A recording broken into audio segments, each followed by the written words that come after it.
But there's another threat that has come since the time that you were in office, and that is on American campuses and the atmosphere in the United States. Now, I was just on a trip in America. I was in Texas, and I was in Niagara, and I was in New Jersey and New York. I didn't feel it, okay? I didn't feel it. And I didn't feel it in the subways, and I didn't feel it, you know. But when I speak to students on campus, they do feel it. They do indeed feel it. You're still an American citizen, a proud American citizen. Yeah.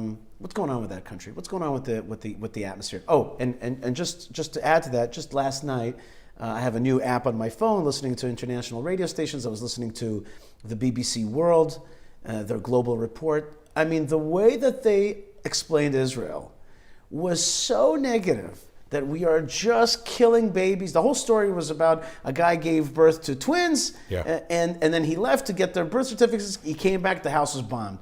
That's the news that people are imbibing in the United States and in places around the world. Tell me about the growth of this thing that people talk about, anti-Semitism, this atmosphere. Well, look, it's been brewing for many years. For many years, it was not a secret that if you were a pro-Israel professor on a college campus, you weren't getting tenure. Right. So I mean, college campuses have been anti-Israel for even when I went to Columbia, and I graduated in 1978. Even then, that was the kind of the wellspring of Palestinian nationalism, with Edward Said being the kind of the godfather of it all.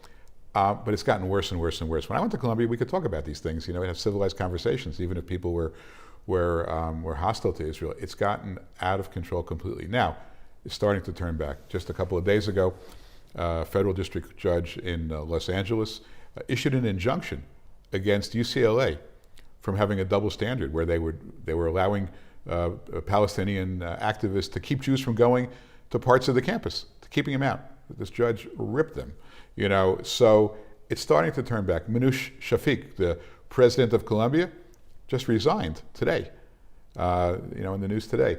So there is an acceptance of the fact that people have gone off the rails here. Students have gone off the rails. But look, school's going to start in a couple of weeks, and it's probably going to be just as bad. And these are agitators that are, most of them are not organic, American homegrown students.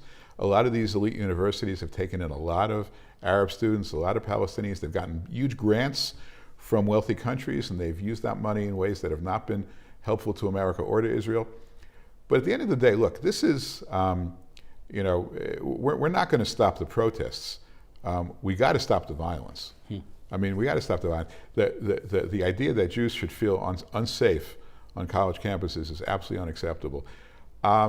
Democrats rely upon these students to vote them into office. They're only going to go so far. Republicans are willing to, I think, step up law enforcement. And again, this is a local issue. And that's important. Law enforcement is important. But it's not just about physical violence. It's also about a narrative that's created right now that's taking a normative grip. It is. And look, there's just a lot more anti-Israel media out there, and a lot more people with a lot more money. And people, there's a lot of people trying to combat it, and there's all kinds of efforts that are well intended.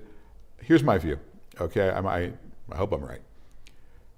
To really fight anti-Semitism on campus, the Jewish people who need to make that fight need to know what they're fighting for, right? Like, it's not just bring them home. It's not just bring them home. No, I mean, of course, it's bring them home as one of the goals, but no, it's about why is it worth being Jewish? Like, what are we fighting for?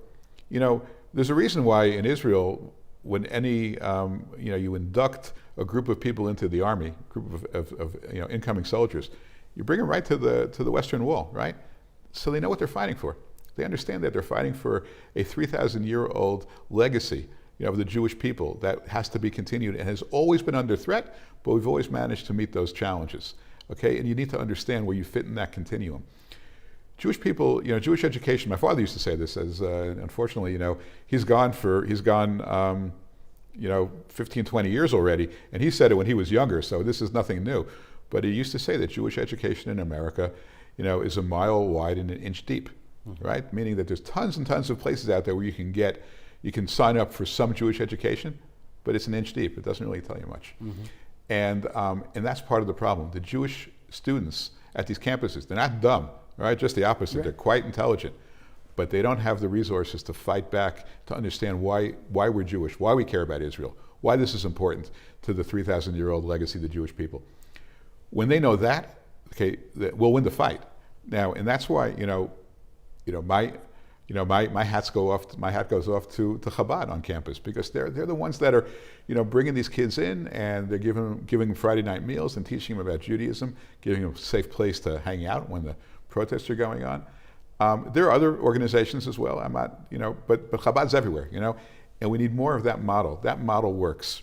But if Jews on America are not sufficiently educated, we're like fighting with two hands behind our back. And we have a similar problem here in Israel.